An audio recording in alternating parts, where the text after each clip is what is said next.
Kali ini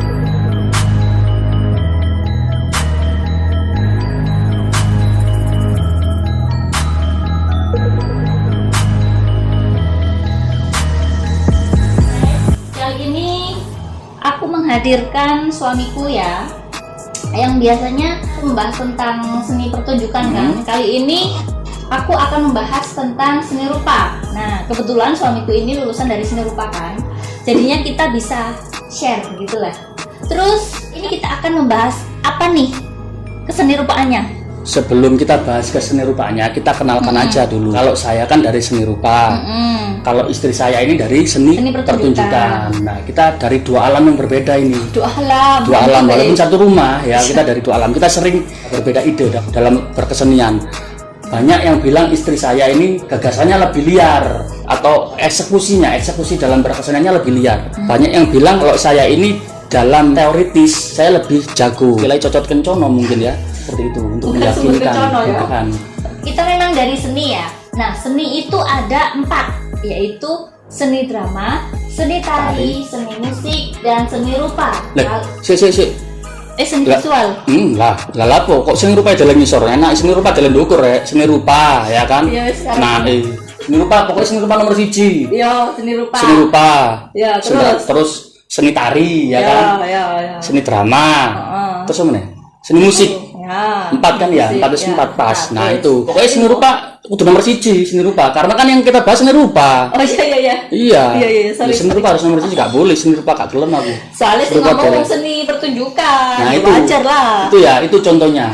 Walaupun kita satu rumah, kita sering berbeda pandangan. Contohnya kayak seperti ini. Sebelum masuk ke materi monoprint ya, nanti kita akan bahas monoprint. Saya mau tanya, dalam berbagai keilmuan ya, apapun ilmunya, pasti ada suatu teori yang kita gunakan. Kamu lebih suka menggunakan explicit knowledge atau tacit knowledge? Kalau aku sih ya, aku pribadi aku lebih suka ke eksplisit. Why? Kenapa? Ayo. Aku lebih prefer ke eksplisit karena di situ sudah ada data, gitu. Sudah ada sumbernya yang jelas. Jadi aku tinggal mengembangkan. Golek gampang ya berarti. Iya enak rek, gampang rek. Jadi iya kan? Jadi hemat waktu gitu loh. Seperti itu. Cemen. Kalau menurut cemen. Kalau aku sih lebih suka tacit knowledge ya.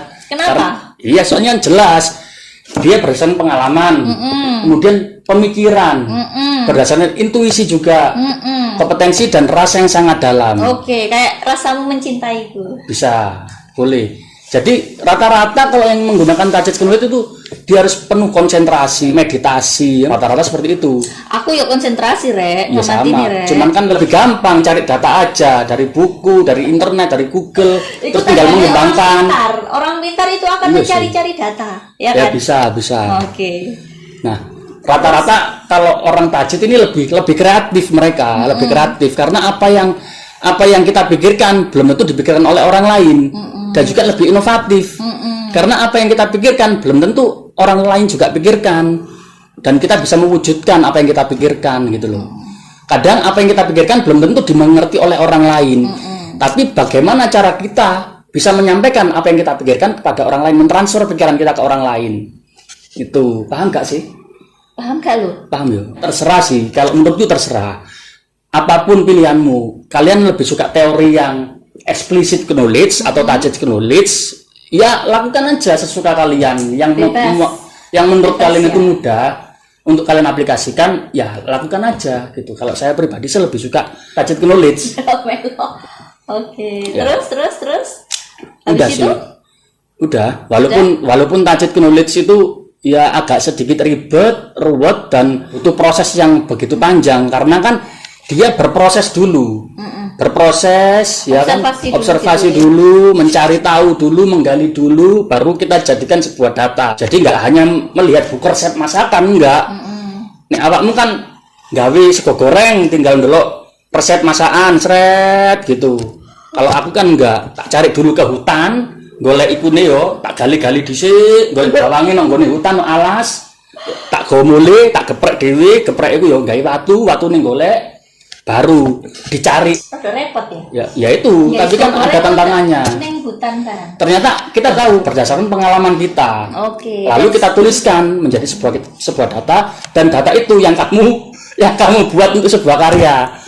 Yaitu kamu kan membuat karya berdasarkan data. Nah, datanya dari siapa? Iya dari kamu. Lah iya bulet ae. Lah iya. Berarti rantai makanannya ibaratnya rantai makanan yo. Aku sing paling ndukur iki. Sing paling ndukurin. Elang lah. Yo. Das-dasane ya. Oke. Oke, habis eksplisit sudah kita bahas, tajid sudah kita bahas. Nah, kita mau ngapain? Kita bahas untuk seni rupaan yang temanya apa? Temanya monoprint. Oh, monoprint. Monoprint. Kenapa kok saya pilih monoprint? Karena itu yang mudah dilakukan. Ya nggak lama-lama, 10 menit setengah jam lah paling lama udah jadi, sampai finishing udah jadi. Monoprint. Gampang banget ya. Gampang banget. Nah, apa sih monoprint itu ya kan? Nah, itu arep tak takokno. Nah, mak saya tahu apa yang kamu rasakan sekilas. Itu couple relationship ya. Relationship goal ya. Kayak ono tanda tanyane gitu di sini ya. Yes, pokoknya kompak lah ide itu. Masuk sih? Iyalah. Pokoknya ide itu ngeklik ngono lho, ibaratnya ngeklik. Nah, gini lho rek. Ya wis apa ya, skelet banget. Amin lah insyaallah. Nah, monoprint itu artinya dari dua kata. Mono itu apa? Mono itu kan tunggal. Print itu cetak. Nah, satu bisa, tunggal bisa. Ya. Terus ini tuh cetak. Nah, berarti cetak tunggal. Oh, cetak tunggal. Ya. Cetak tunggal itu apa artinya? Nah, cetak tunggal ini suatu teknik yang bisa kita gunakan hanya satu kali aja. Contohnya kita punya desain. Desain ini kita bisa gunakan hanya untuk satu kali. Tunjukkan. Satu kali cetak. Ya, satu kali pengerjaan, nggak bisa dilakukan untuk dua kali. Beda dengan sablon ya, sablon kan kita punya screen. Iya. Itu kita bisa aplikasikan untuk berbagai macam atau banyak berkali-kali. Bisa, misalkan kalau kita ke kaos, bisa untuk 100 kaos atau 1000 kaos lah gitu ya. Tapi kalau cetak tunggal nggak bisa. Ini cetak tunggal jadi sekali pakai. Satu desain sekali pakai. Ya. Ini kertas apa ya iki? Kertas HVS sih sebenarnya. Banyak kertas yang bisa kita gunakan ya. Ada kertas water slide decol, ada kertas foto yang mengkilat itu kan ya. Terus ada kertas HVS yang sangat biasa. Tapi kan rata-rata kalau misalkan ambil contoh water slide decol ya. Kertas water slide decol yang khusus memang untuk ini itu enggak di berbagai daerah tuh ada. Hanya di kota-kota besar sih menurutku, atau kalau enggak di Shopee. Nah, tapi lagi-lagi kembali ke touch knowledge. Orang-orang yang touch knowledge berpikir gimana caranya bisa berkarya tapi tidak kesulitan. Nah, akhirnya cari-cari bahan, eksperimen lah. Eksperimen cari-cari bahan, ketemunya HVS. Ya. Yang gampang dijumpai. Di fotokopian ada. Di percetakan ada. Di tempat print-printan juga ada. Oke. Jadi kita bisa gunakan berbagai macam kertas yang ada. Ya, tapi yang tidak terlalu bertekstur. Kan ada kertas-kertas yang bertekstur. Nah, ini kita pilihkan kertas yang nggak bertekstur. HVS itu nggak ada teksturnya ya. Yang biasanya buat kalian gambar, kalian nulis-nulis itu. Nah, kemudian kalau sudah kita tahu kertas yang kita pilih yang untuk kita gunakan, kita aplikasikan, kita juga harus tahu tinta apa yang mudah untuk kita aplikasikan, ya kan? Ada yang tinta print biasa, ada tinta print yang menggunakan laser jet. Laser jet itu yang biasanya ada di fotokopian gitu loh. Oh alah, jadi fotokopi laser jet. Jadi walaupun kena air dia nggak bisa luntur. Oh iya. Susah untuk luntur. Iya. Nah, fotokopian itu juga ada fotokopi yang berwarna. Ya kan? Nah, ini aku pakai fotokopi yang berwarna ini. Beda. Nah, tapi kalau misalkan pakai print biasa bisa nggak? Bisa, nggak apa-apa, bisa. Seni rupa itu gampang nggak iso. Adekku digawe iso. Harus bisa. Yang penting kita mau. Untuk medianya, monoprint kan ada dua yang bisa kita gunakan, media kayu sama media plastik. Nah, untuk kali ini saya pilih media kayu telenan. Oke. Telenanmu tak sikat iki mau telenanmu. Si ambu bawang. Tak sikat. Iya, ambu daging. Kemarin ya, Re. Sikat aja pokoknya. Sikat. Uang tak jadikan sebuah karya. Oke. Gak apa-apa kan? Gak apa-apa lah. Itu kemana? Gampang. Nah, enggak gitu ya. Udah dipasang, dipajang, udah dipermak. Jadi sebuah karya seni. Kalau pengen masak ya tinggal ambil lagi. Kan ada dua sisi. Gampang kan? Gampang, tapi royokan ambil aku. Enak tak gambar itu moro-moro digawe ngiris bawang. Ya kan? Nah itu. Kita kenalkan aja nih alat-alat sama bahannya ya. Oke. Ada apa aja? Yang pertama kita harus punya desain wajib, kita punya desain wajib ini sangat wajib. Ya apa caranya ini nggak gawe karya kan duwe desain, ya kan? Pasti harus punya desain. Desain bebas. Kalau saya sih lebih suka yang berwarna, gitu. Terus Kalau pakai itu nggak tulisan misalkan lettering kayak gitu bisa, bisa. bisa. Cuman kalau lettering itu dia Hitam harus putih gitu. bisa, hitam putih malah lebih gampang. Cuman kan kalau lettering itu harus di mirroring. Mirror itu apa ya? Dibalik tulisannya. Ya kan? Kalau gambar nggak di mirroring. Kalau gambar nggak harus di mirroring, nggak perlu. Kecuali kalau gambarnya ada tulisannya di bawah, ada nama, ada tulisan, dia perlu di mirror. Kenapa kok perlu di mirror? Ketika dipasangkan seperti ini ya. Iya, dipasangkan dibalik, Rek. Dibalik ya, dibalik. Tulisannya itu nggak kebalik, letteringnya nggak kebalik, tetap nanti munculnya namanya sesuai dengan urutannya. Nah, gitu loh, Rek. Itu fungsinya mirroring, di mirror. Pak Lek percetakan seru kok. Bilang aja sama tinggal ngomong, Lek, ini di mirror, Lek. Terus berikutnya media. Nah, ini medianya kayu telenan ya. Telenan bebas, kalian boleh pakai kayu yang baru, kayu yang bagus, jati juga boleh. Tapi kalau saya lebih suka yang punyanya istri karena ini akan melekat dan diingat. Gitu ya. Iya. Saya buat karya ambune bojoku lah iki pokoknya. Ini saya ambune melekat banget ambune bojoku nek gini. Gitu ya. Berarti aku bawang. 11-12 ambil bawang. Aku bawang bombay, Rek. Nah, kemudian ini obat nyamuk. Obat nyamuk. Mereknya Autan sih, saya nggak di-endorse. Cuman kenapa kok saya pilih Autan bukan Sovel, bukan Lavenda dan sebagainya? Ini saya memang sebenarnya nggak pingin nyebut merek ya, nggak di-endorse. Cuman ini di-endorse iya, kudunya di-endorse sih. Tapi ini kan nah, ungu warnanya. Tapi nggak harus pakai yang ini ya. Nggak harus. Yang pink juga bisa. Warna pink juga bisa. Yang penting mereknya Autan. Kenapa kok saya pakai Autan? Karena kan cairannya ini bahan kimianya ini lebih kuat sepertinya ya, lebih kuat untuk menempel atau mentransfer gambarnya tadi. Gitu. Itu mentransfer. Itu lebih melekat ya. Melekat. Nah, kemudian Terus ada apa lagi? white glue atau lem putih. Lem putih. Ya. Oke. Lem putih ini banyak jenisnya. Ada yang jenis isi ulang. Refill seperti contoh lem Raja Wali yang putih, ngerti ya? Yang besar. Yang besar yang sing hadiah sabun. Iya, hadiah sabun. Yang hadiahnya sabun, gitu betul. Terus ada lagi lem Fox juga seperti itu. Yang refill juga, yang kalengan juga ada lem Fox. Yang bentuknya kalengan. Cuman kenapa kok saya pilih yang seperti ini kan harganya sedikit mahal, cuman nggak menyulitkan aku sih untuk mempraktekkan. Karena kan tangan kita nggak perlu kotor-kotor untuk mengoles. Cukup pakai ini ujungnya aja kita buka ya. Diputer kita buka terus kita tuangkan gini aja sampai kita ratakan. Artinya kan tangan kita nggak kotor.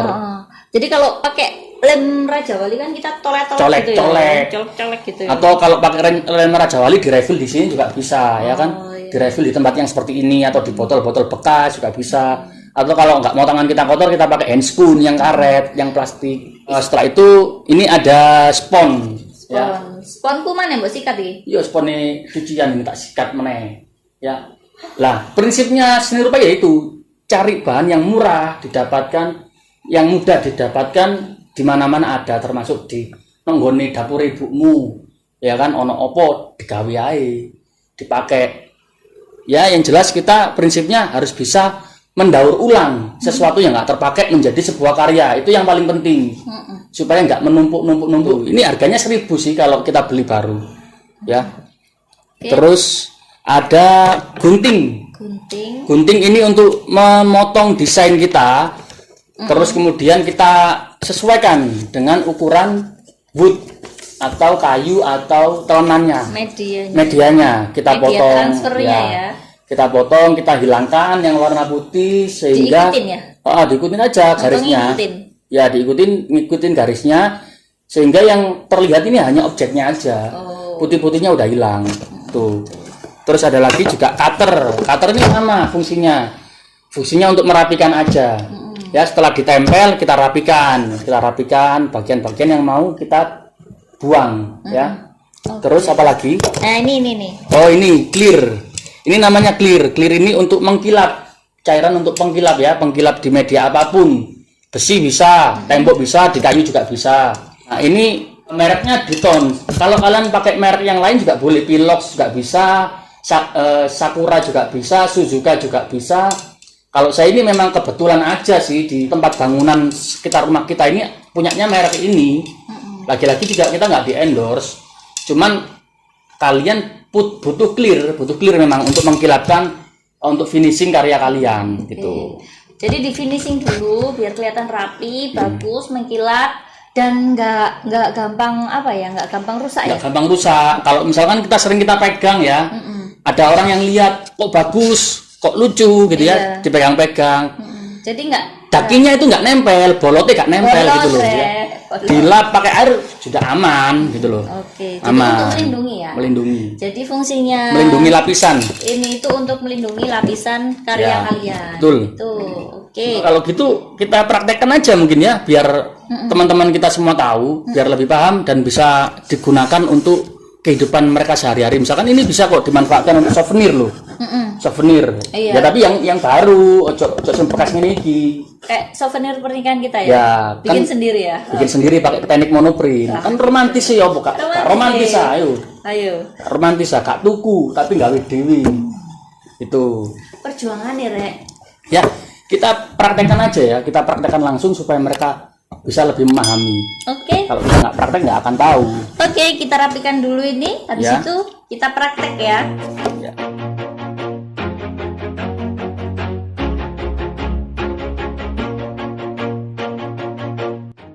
Persiapkan alat-alat dan bahannya sebagai berikut. Ya, simak dengan baik-baik ya.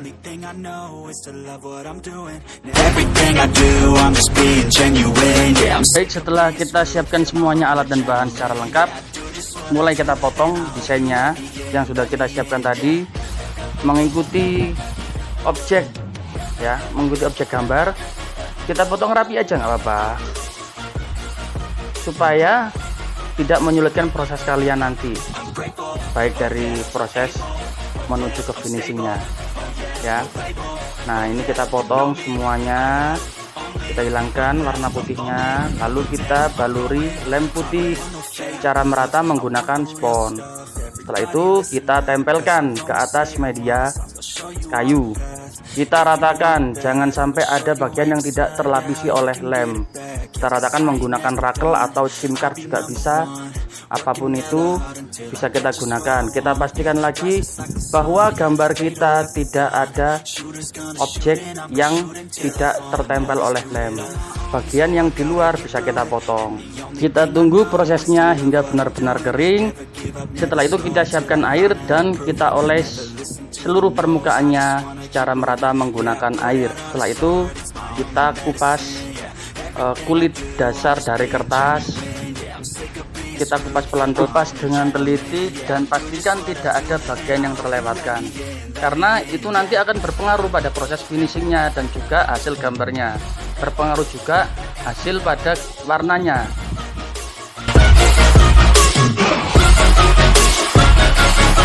I'm grateful, oh yeah, able, oh yeah, I'm stable, oh yeah, no label, oh yeah, you know me, I have only the best, I'm lonely, but damn, I'm going to win, yeah.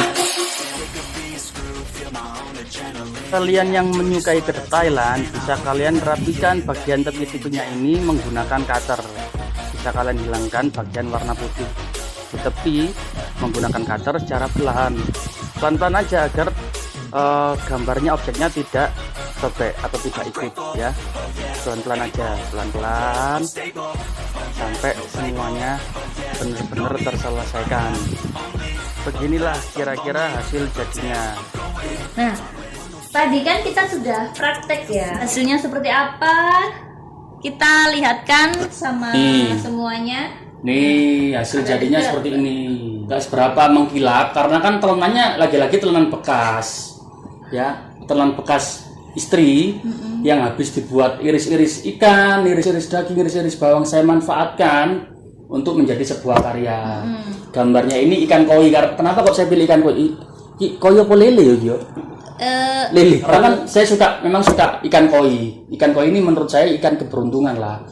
Kita bisa jadikan sebuah pajangan ya di tembok. Ini kalau satu ya kecil ya nggak akan terlihat, tapi kalau kita banyak, kita gandakan, pasti akan terlihat jauh lebih estetik. Oke. Apalagi kalau kayunya ini baru Yang masih warna kuningnya kayu ini masih bagus. Nggak ada apa namanya coklat-coklatnya seperti ini, nggak ada. Ya. Sebenarnya bagus kalau memang kayunya baru. Jadi bisa kalian perbanyak ya. Misalkan kan telonan itu kan murah sih ya. 8.000 lah kayaknya. Kalau ukuran segini 8.000-an lah. Paling mahal 8.000 ya. Paling mahal. Jadi bisa kalian perbanyak, bisa kalian jadikan pajangan Ya. untuk dinding, home decor kayak gitu kan. Bisa. Nah, jadi kalian tata yang seestetik mungkin. Nah, gitu kan bisa. Souvenir juga bisa. Souvenir juga bisa. Souvenir pernikahan. Loh, ini pakai foto bisa loh, foto kita, foto keluarga kita bisa loh. Kan Foto. tinggal di print. Tinggal di print. Pakai tinta jet. Tapi perlu diketahui kalau misalkan foto itu tadi ada tulisannya, nama-nama kita ya harus di mirror. Oke. Kalau ini kan nggak ada tulisannya, jadi nggak perlu saya mirror. Ya, kalian tinggal pilih desain yang kalian sukai lah. Supaya apa? Supaya kalian seneng kalau melihatnya itu loh. Kalau kalian salah pilih desainnya nggak kalian sukai, terus garapnya juga nggak maksimal, hasilnya jelek. Akhirnya kalian juga males memajang. Ngelihat juga males ya kan. Tujuan kita kan mengajak orang-orang untuk mau berkarya supaya nggak males untuk memajang karya, nggak malu-malu memajang karyanya ya. Jadi pilih desain yang kalian sukai. Betul. Gitu. Yang disukai. Tuh. Nah, nanti untuk berikutnya, untuk konten berikutnya akan kita bahas yang media plastik yang lebih susah. Menurut saya, ya kalau kayu ini lebih gampang. Ini gampangan kayu, gampangan kayu. Plastik. Iya, gampangan kayu. Kayu ini lebih mudah daripada plastik karena kan kalau plastik kan teksturnya dasarnya kan halus.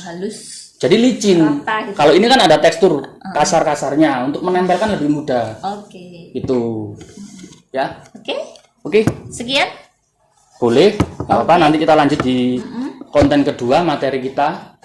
Oke. Untuk materi monoprint transfer ke media Kayu, wood atau kayu ini atau telenan. ini cukup sampai di sini. Oke. Ya. Jangan lupa like, Dan komen, dan subscribe. Share juga ya. share juga biar ilmunya itu bermanfaat bagi orang banyak Ya. gitu. Oke, kita akhiri. Cukup sekian. Dan Terima kasih.